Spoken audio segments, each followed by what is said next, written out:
If you haven't logged in just yet, it's not a big deal. We're going to get started. I know Hamid's going to come around and help anyone who still has any questions. But you can follow along regardless because you can always log in after we've gotten started, of course, and then save it then.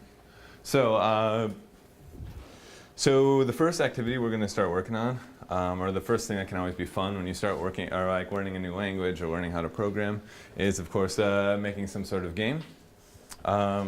And as we mentioned before, that how you start applications oftentimes in these block-based environments like Scratch, Snap, and NetsBlocks is by pressing this green flag at the top. So we're first going to start by clicking on the Control tab and then dragging this when green flag clicked block. And we're going to just drop this on the screen somewhere. So then we know that when the green flag clicked, or when the green flag is clicked, then our program is going to start. So now we can go and click the green flag. If I click it really fast, can you guys see that like flash around it really quick? So when a script runs in these types of environments, or NetsBlocks, you'll see that it'll highlight, so it'll show you which thing is running. Now this one isn't highlighted for very long. Does anyone have any idea why? What do you guys think? Yeah. Graham? Any idea? All right. So the reason why is because it's just over so fast, because it's not really doing anything. So when the green flag is clicked, it doesn't do anything. So we should probably try to fix that, because so far the game is pretty mundane. We probably want at least something to move. So we can go under motion, and if we bring this move 10 steps block under this one green flag clicked, now we'll see that when we start our game, it moves 10 steps. So far, I'd say this is a big improvement on our version which didn't do anything, but of course it still has a long ways to go before it's any fun. So one thing that we might want to do, rather than having it move 10 steps and stop, is we probably want to do something continuously, right? Because games are pretty boring if they're over as soon as they start. So if we wanted to do something over and over, like continuously, like repetitively or things like that, you might think that you want it to kind of keep happening again and again. And we have this concept in programming, or in a lot of different programming languages, or this construct, I guess, of a loop. Now a loop is something that kind of goes over and over.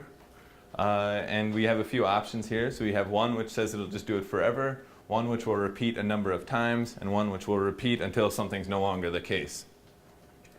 So for now we can just grab the forever loop.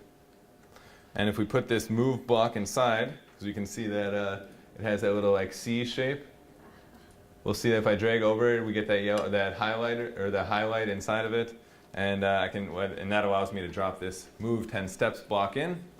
So now this game, rather than just moving 10 steps and then quitting, it'll actually do something over and over, so the game won't be again over as soon as it starts.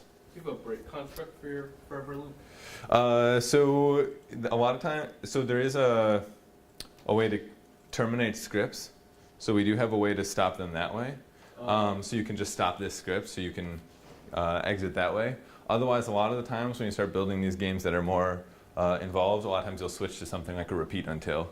So then you can always just toggle that variable. So like, but since we're just starting, it's always easiest to start with just the forever. But yeah. So right now we have a game that it'll move 10 steps, and then it'll actually do this continuously. So does anyone have any guesses about what's going to happen when I hit the green flag? Yeah, Jack? Yep, it'll go on forever. So there went our character. So it's going to be pretty hard to play the game if our character is off in no man's land, I guess. So there might be a way that we could fix this. We can jump to this motion category. And does anyone see anything under motion that could help us stay on the screen? Jack? If on edge bounce. Yep, exactly. So if we put this if on edge bounce, and we can just drop that in while it's still running, and the code will update, or the program will update accordingly. So now we can see that we've got this sprite or this character that's bouncing back and forth. All right, so this is cool. We're making progress. Our game went from doing completely nothing, which was a little lame, to being over as soon as it started.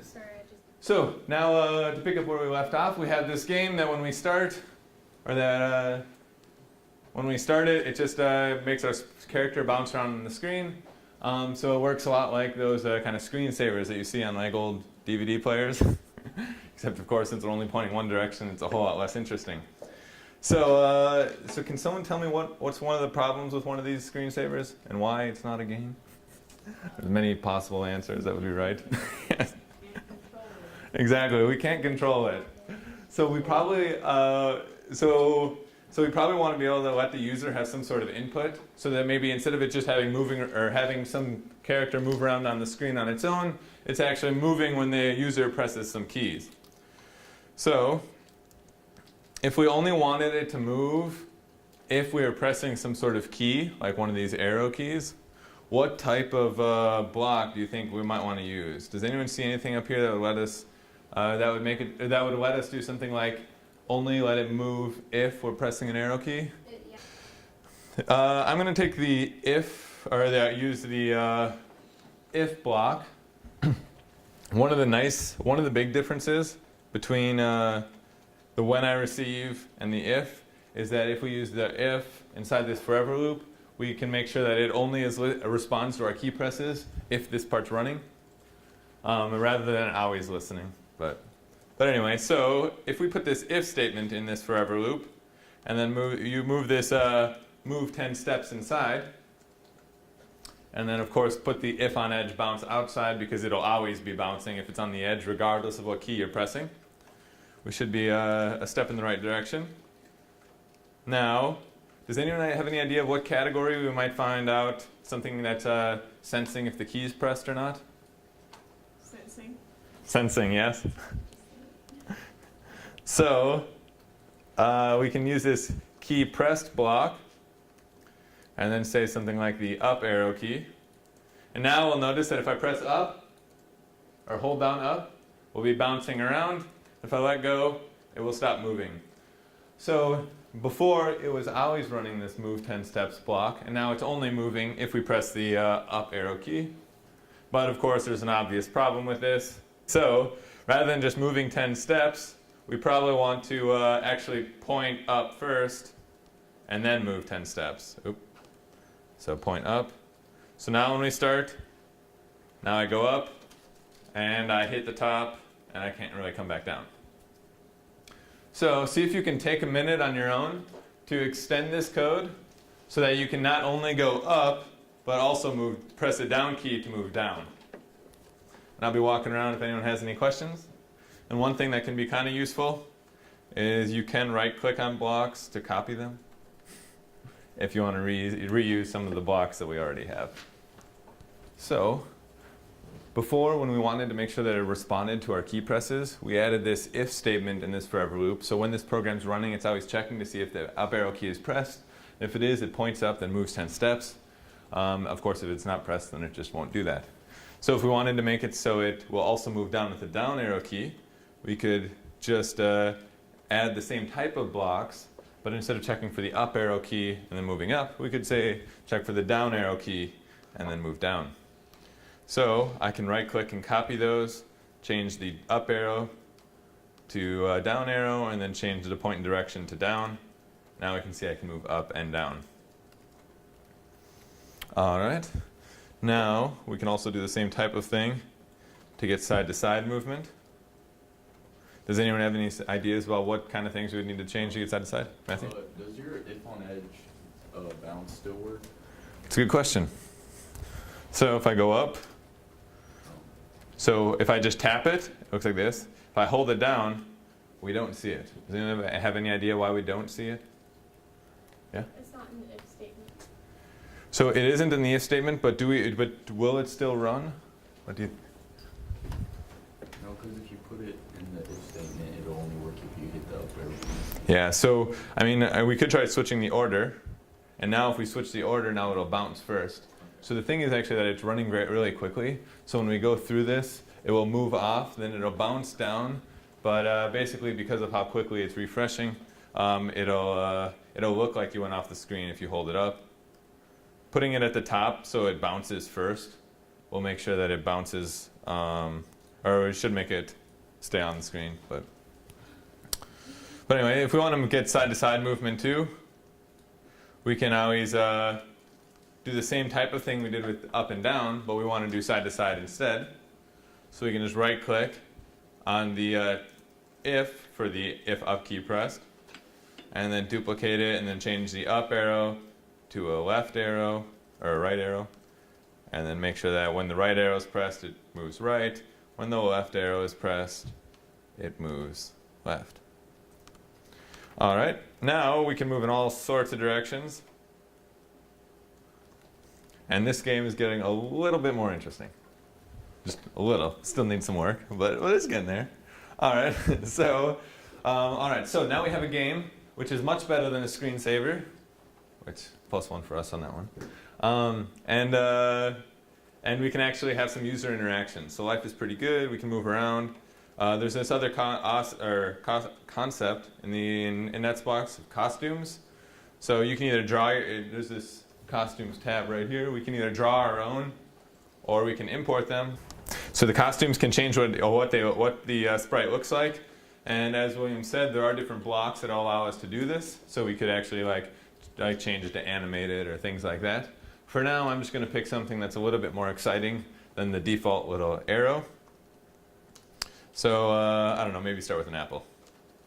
I said a little more exciting, not a whole lot more exciting, but you can make yours a lot more exciting if you want. Yeah, so another minor thing is that this apple first is showing up upside down. So you can actually make it so the costume won't rotate with the sprite's position by clicking on the second, or on these rotation buttons up here.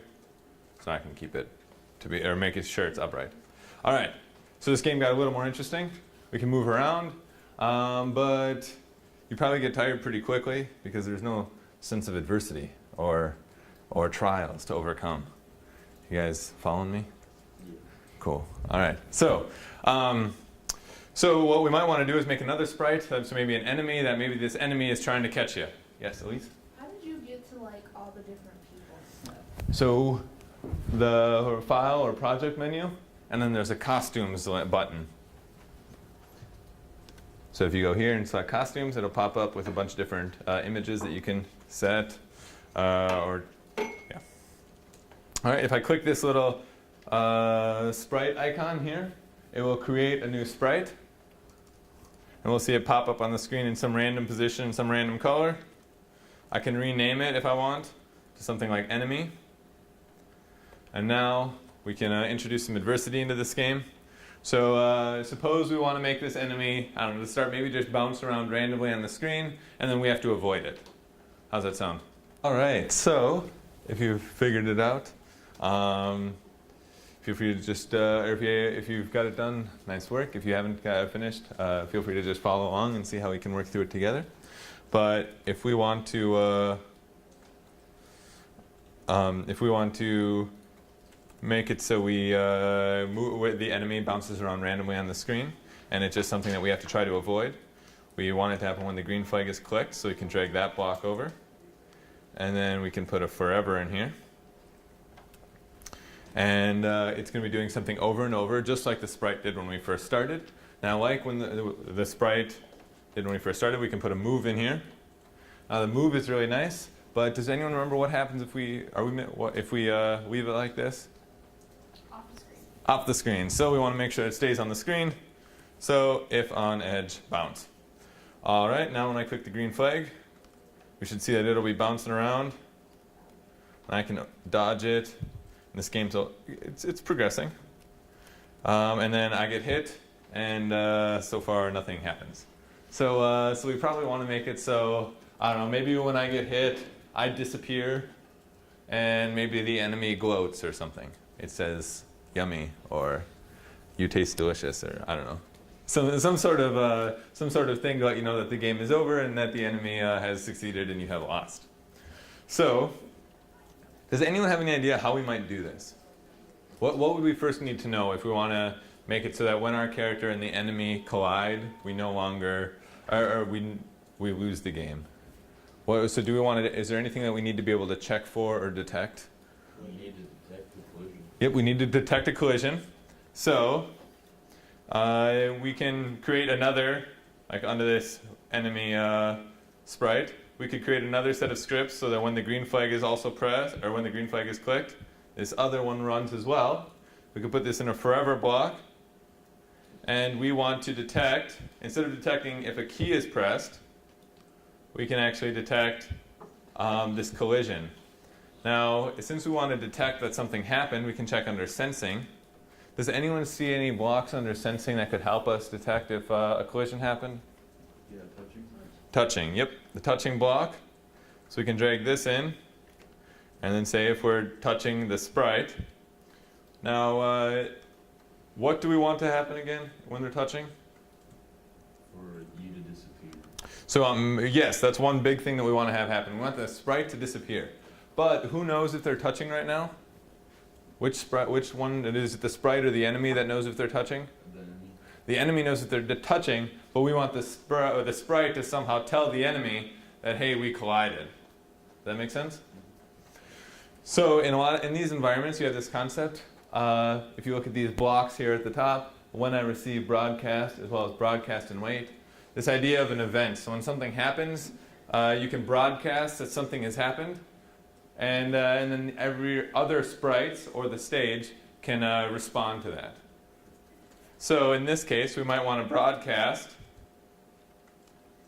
and then if we click that drop down, it'll give us a list of everything that's being broadcasted or listened for right now. And we can create a new one and just say something like collision. And now, whenever the player and the enemy, or whenever the enemy detects that it's touching the player, it'll broadcast collision. So if we go to the sprite now if we want the sprite to disappear, the player to disappear when they collide, this player has to be listening for something, right? Or responding to something. What's it responding to? What's it going to be listening for? Collision, yep. So we want the sprite to listen for this collision. So whenever it receives this collision event, we can actually have it, we'll see it flickers whenever they overlap. So 1 second. So whenever they hit, we'll see that it flashes quick. So whenever they collide, we want it to hide. So we can go under looks and actually use this hide block. Now we'll see the next time that they collide, the apple's been eaten. All right. So we're making progress. So let's say we start this game and give it a whirl just from the beginning, okay? So I click the green flag. I'm going to be this apple. I'm running away from the enemy and trying not to get eaten. I hit the green flag. Oh, bummer. It looks like I already lost. Can anyone tell me why? Or what we expected to happen, or why it didn't happen, or why this game is no fun because I just lost from the very beginning? We expected for after we pressed the green flag again for the first sprite to come back, but it didn't come back because it doesn't know to come back with that code there. Exactly. So we were expecting that when we start this game, that we start back at the begin. Sometimes the term they call is initialize because you set it to the initial values or the starting values, but we didn't essentially reinitialize the game state. In other words, we didn't tell our sprite to show up because the new game has started. So if we want to do that, we can use this show block and put it right at the beginning. So when the green flag is clicked, the first thing that it does is shows up. Now when we press the green flag, I show up as I expected, and now I'm dodging the enemy until it eats me. And then the game is starting to look more like something that people actually play. All right, so this is nice, but a lot of times you want to do something like with the background to make it a little bit more interesting. You know, not just have like the sprite disappear, but also do something like show a game over screen or something, because you want to let the user know that it didn't like what happened and kind of give some sort of feedback, more meaningful feedback than just hiding the sprite. And if you remember, we could click on the stage to actually add stage or to add code and behavior to the stage as well. So if we click on the stage, we can see right now we don't have any blocks here, but we could set the costume of the stage to do something like, for example, set the theme as like, I don't know, maybe it's an atom playground. So now maybe this whole game is taking place in this crazy playground. But we probably want it so when the player gets hit, that we actually see a game over screen. So can you see if you can take some time to think about how you might use these events and some of the blocks under the looks tab to make it so that the stage will show some sort of game over screen when a collision occurs? Cool. Another question that you should ask yourself once you actually have a game over screen popping up is when you hit the red stop button, then you press the green flag again, does the game start how you'd expect? Or do you have to actually do some sort of initialization there as well? All right. Now, if you figured it out, feel free to just follow along. But if you haven't, pay attention and see what we do, I guess, differently up here. So to review what we did with the sprite and the enemy is that the enemy's actually detecting whether or not there's a collision, then it broadcasts, and then the player actually can listen to that broadcast and decide what it should do when a collision happens. If we want to show a game over screen, we can have the stage also listen for this collision event. And then when a collision event when it receives a collision event, then it will actually switch to this game over costume, which I made this not very interesting game over costume.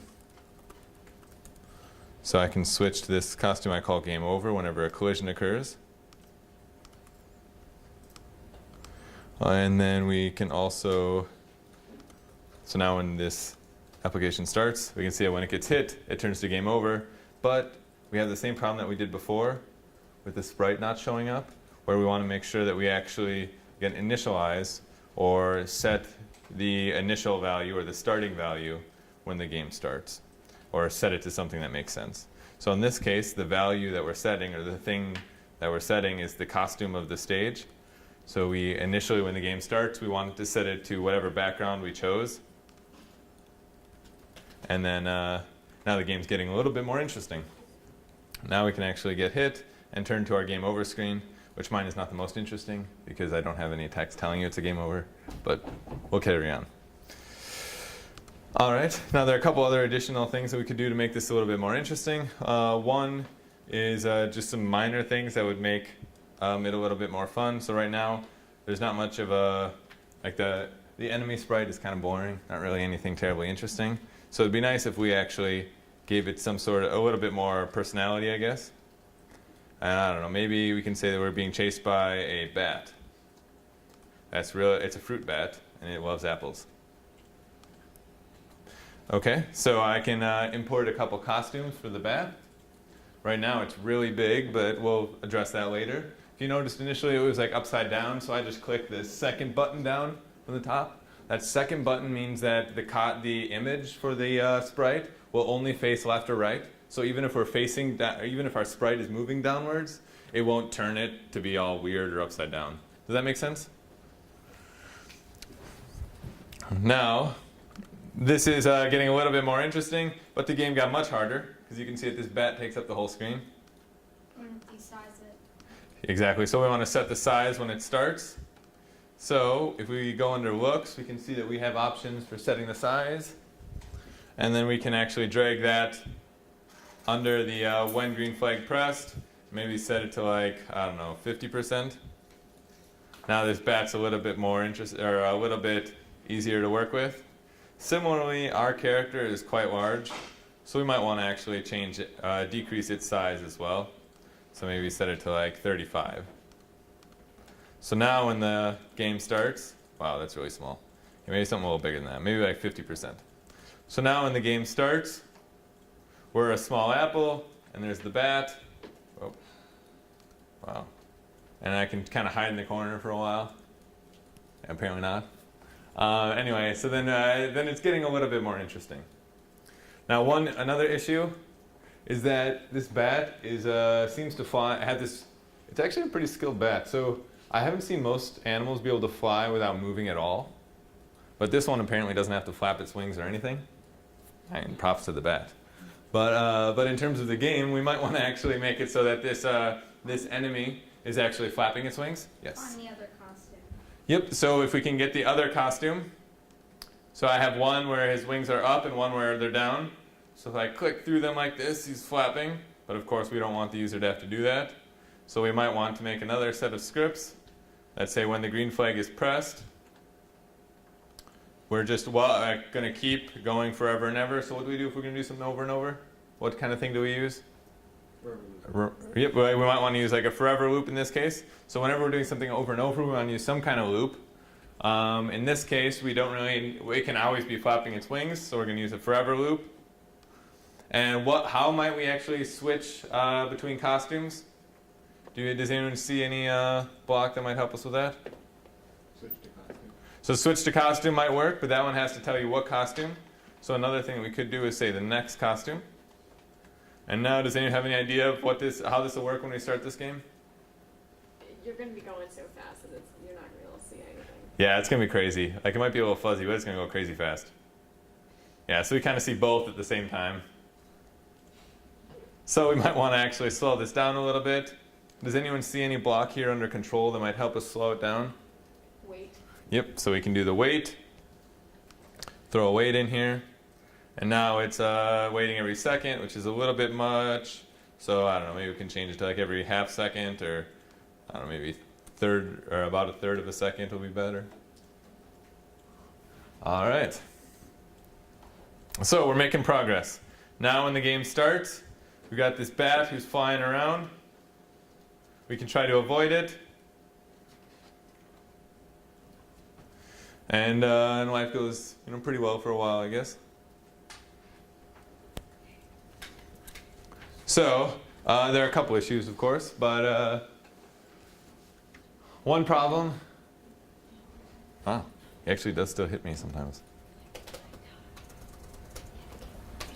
All right, but now you can see the game is starting to take a little bit more shape, especially if we compare it to what we started with, where nothing happened, and then we just moved 10 steps. All right, does anyone have any ideas about what we might want to add to this game to make it a little more interesting? It still doesn't really have that appeal that most games have. Rena. Sound, yep. So sound's one thing you could add. All right, anyone add any other ideas? So like right now, it doesn't seem to get any harder, does it? A point system. Yep, we might want to have a way to score it. Any other ideas? Do we want it? It might be nice to get progressively harder. Yeah. So we have three things. We have we could do sounds to make it a little bit more engaging. We might want to have a point system, so you can actually see like winner or like so you can actually have something to shoot for and strive for. And we also might want to make it get progressively harder as the game goes on. Because right now you can see that I just hid in the corner, and life seems to be working out pretty nice for me. So that's obviously an issue. So, does anyone have a preference about what they'd like to start with?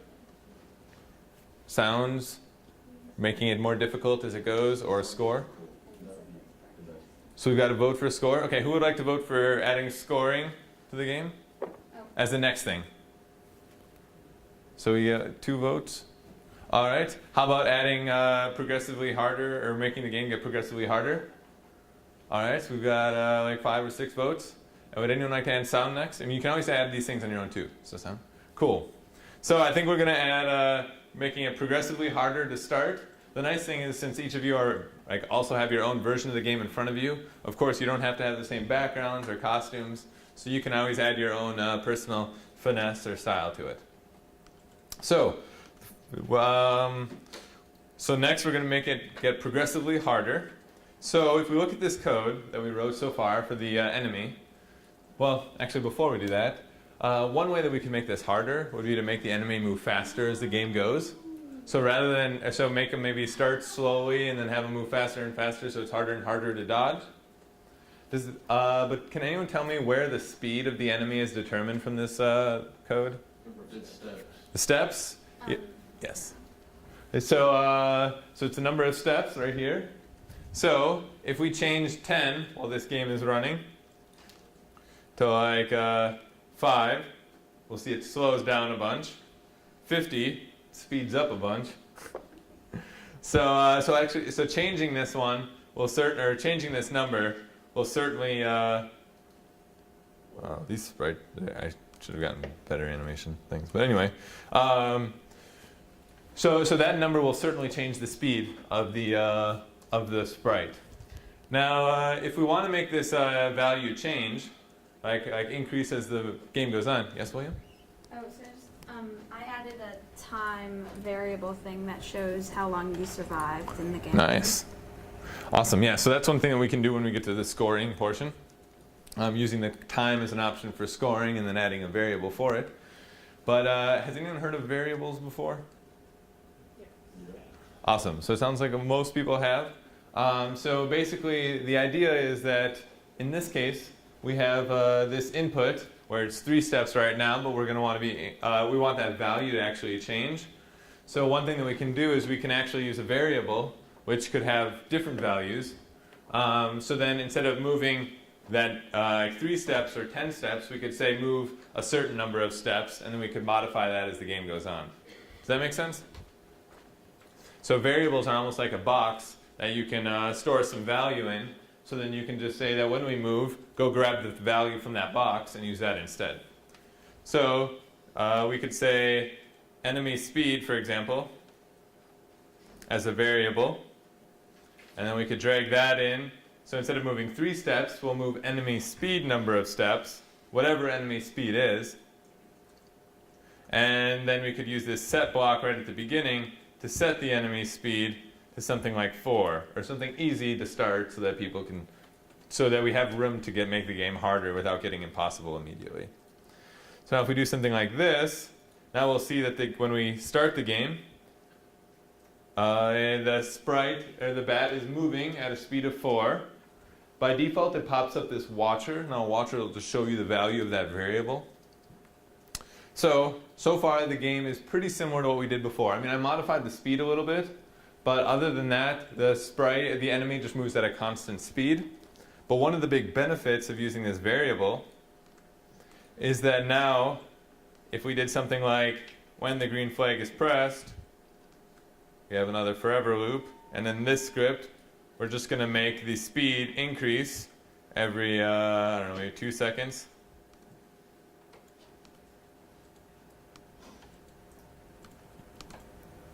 Now, if we did something like this, and we add a new script that will just change the enemy speed by 1, then the amount that we move by will be increasing by 1 every 2 seconds. And we'll see that the game will start getting progressively harder.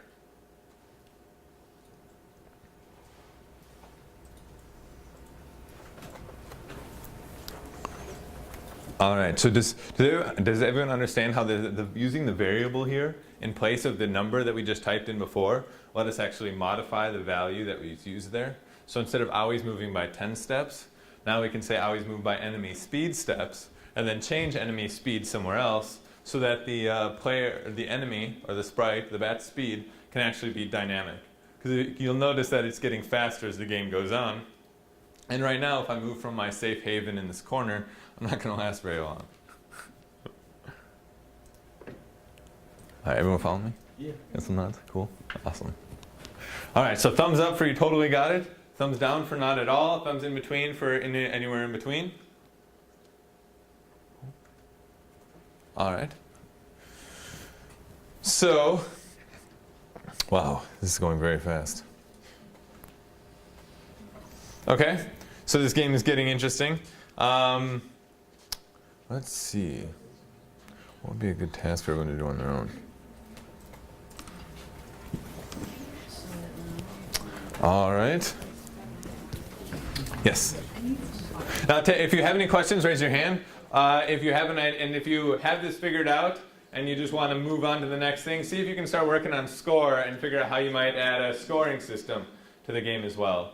And of course, if you have questions, I'll be walking around.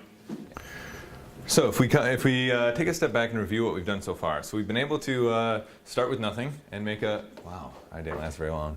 And make a game where first we just had a sprite moved 10 steps. So in other words, basically, if we actually, in retrospect, look at what we've been doing, is we've been taking this task of building an involved and bigger game and breaking it down into these chunks, which are much easier to tackle. And honestly, regardless of the project you're working on, that's a really useful skill, because sometimes jumping from nothing to the completed version can be a little overwhelming. But anyway, so basically we first started by saying we have this game and let's make it so something happens. So we had the sprite move 10 steps. And then after something happened and we were able to get it to move 10 steps, let's actually make it continuously do something, because otherwise the game was over pretty fast. Then we moved to moving forever, and it ran off the screen. So then we added the if on edge bounce to keep it on the screen.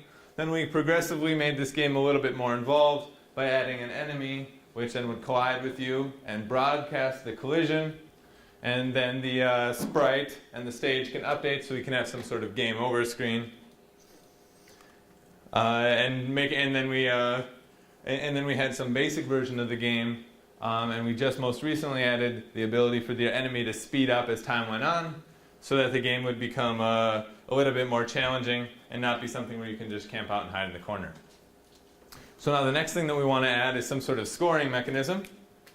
So we're going to want to add some score. Or a variable most likely for this score. So we could have a score variable,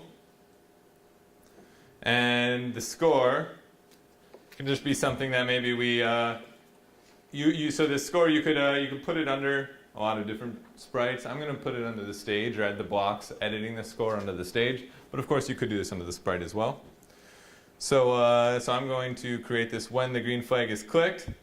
What should the score start at? Or what should we initialize the score to? 0.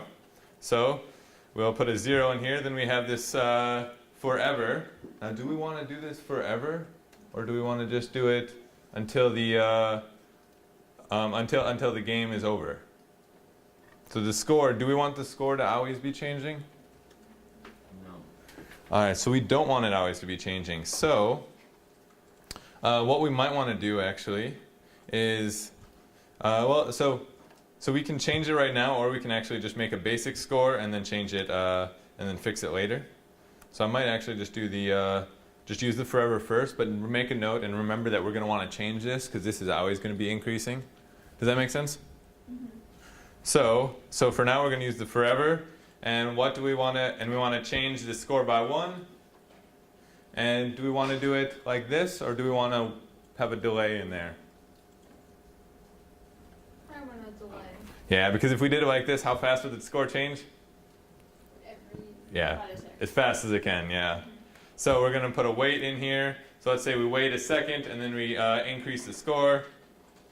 And we can just keep doing that to make the score periodically go up.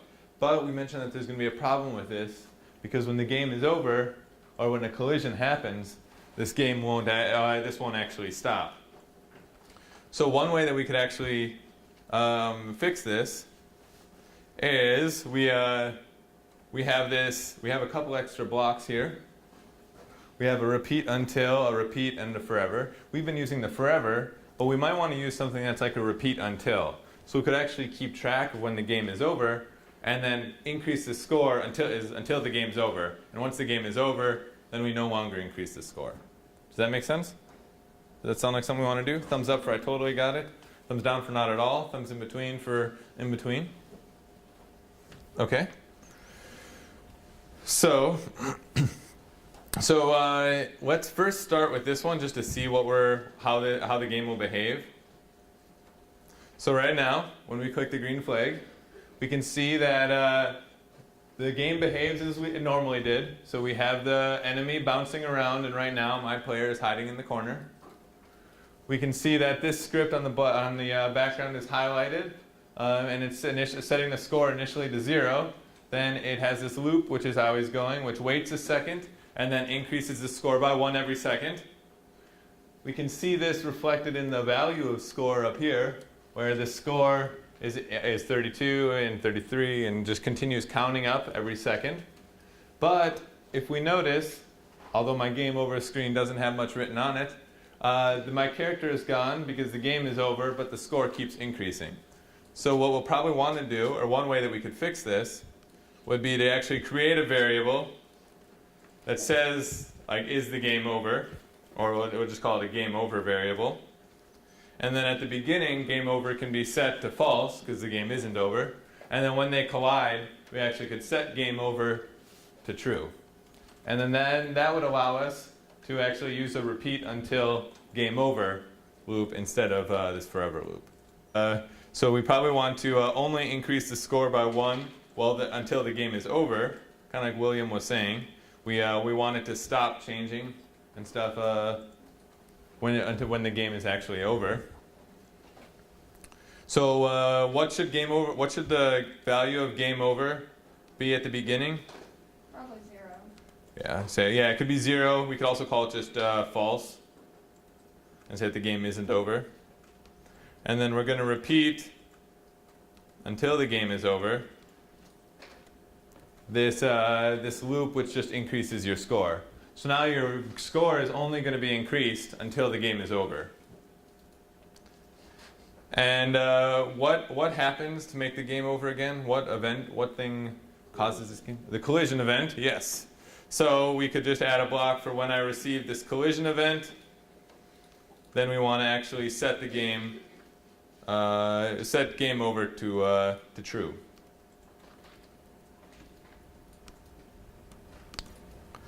So set game over. All right, now if we give this a whirl, we can see that game over is false. Our score is increasing.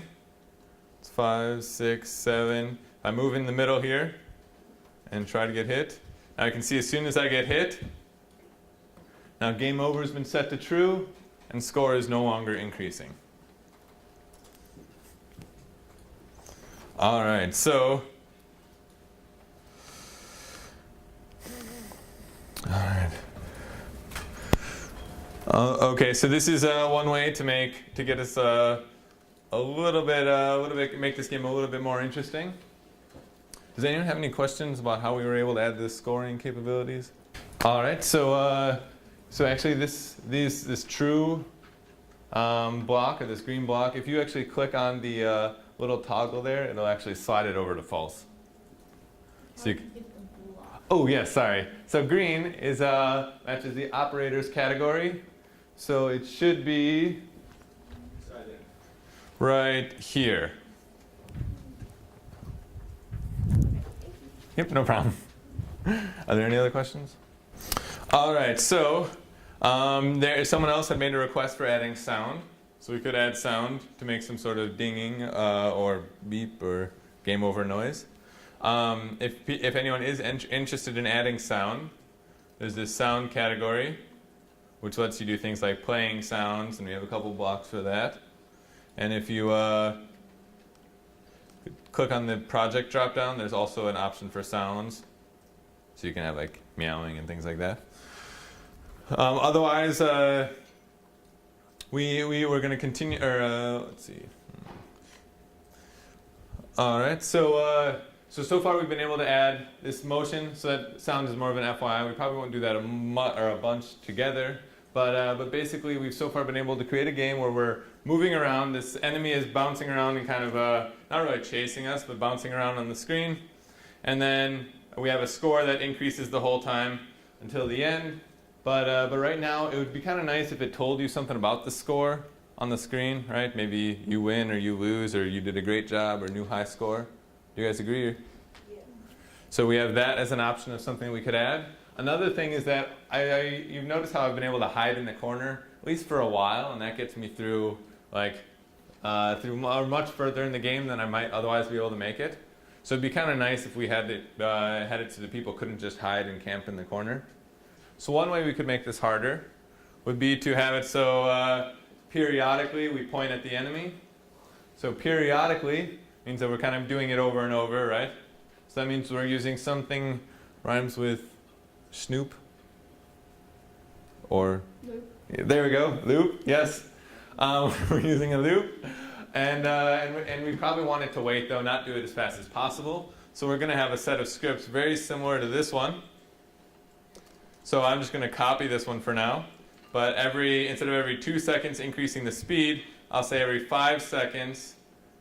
Now what would we like to do? Want it to go at the end of that player, right? So do we see anything on there that would let us point towards the player? Any other blocks here that could help us out?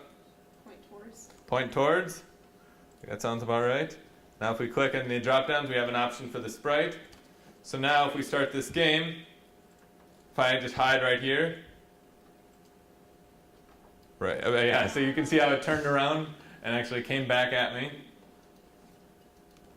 So I'm just staying here in the corner, and there we go, and then it'll just come directly at me every 5 seconds, so it'll kind of keep me on my toes, and I'll have to keep dodging and avoiding it. All right. And now the next thing we wanted to add was actually keeping track of a high score and maybe the person who is the current leader. So can anyone tell me what we might want to use to remember the high score and the current leader? What kind of thing can we use to store information? Or what concept? I mean, when we talked about loops and events, right, broadcasting things, there's something else that we used. Was it the broadcast? So the broadcast would let everyone else know that something happened. But if we wanted to record a value to be used in other places, variables. Yeah. So we can make a variable, and this could be like highest score.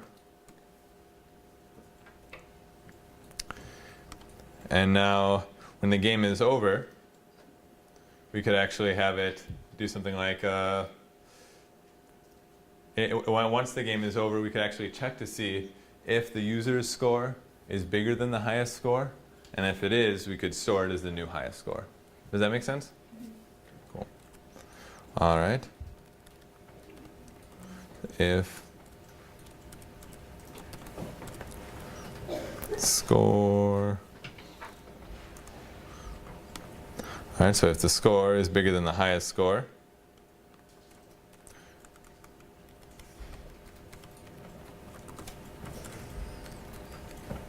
set the highest score to this to this new score value. All right.